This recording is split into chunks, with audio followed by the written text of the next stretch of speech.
Hello, everyone. Got a quick message just to share with some of you. The Lord's been really impressing upon me that many people, especially in the body of Christ, are about to come into great success, promotion. He's about to open some doors for many people. And there's three things that he really wants us to remember. If you can jot these three scriptures down, it's going to be a great reference for you to read, meditate upon, and see what God speaks to you. But first of all, Deuteronomy chapter 8. It tells us how the Lord led the children of Israel through the wilderness to test what was in their hearts. And he said, do not forget that it was the Lord thy God that brought you out. Don't forget my commandments. Don't forget the instruction, the things that I want you to carry out when you become successful. That's one. Number two, in Colossians chapter 3, I would highly recommend you read this as well. Colossians chapter 3, verses 1 through 18. It tells us to set our eyes or our minds on things above, not things on this earth. It goes on to tells us to clothe ourselves in compassion and humility, which is very important. And finally, to not covet. Coveting anything is idolatry. So God's going to bring you to a place of promotion, of success. Be careful that you don't start looking at what someone else has. You know, looking at their family, looking at their cars, their position. Trust that God's giving what he wants you to have for you to be successful for him, not to be successful for the world.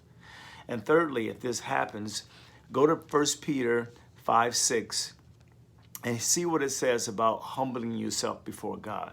So I really believe that when you start coveting and you want what someone else has and you start complaining after everything God's done in your life, man, get low, get on your face, start praying, start seeking God. You don't want to be in that place. You don't want your heart to be conditioned like the world. Now, many athletes or championship teams, this is a cycle that I recognize that's congruent with most of them, okay?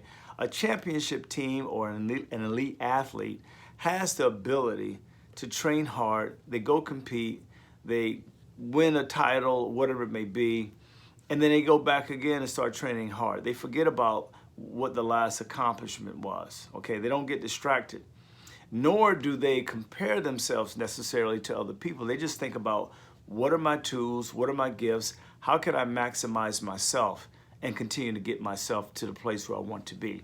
They keep working out. Okay, now, if you are a child of God, I suggest that your workout is going to be prayer. It's going to be getting in your face. It's going to be fasting. It's going to be reading the word. Those are the things that are going to keep you grounded. Those are the training mechanisms, if you will, for your future success in God. Now, remember, it's very important that you do not begin to covet or complain and forget about what God has done for you. Stay humble. Stay in a place where you can be low before God. Humility is king, man, in God's world. And all of us will continue to work on that as long as we're on this earth. You're never going to master that.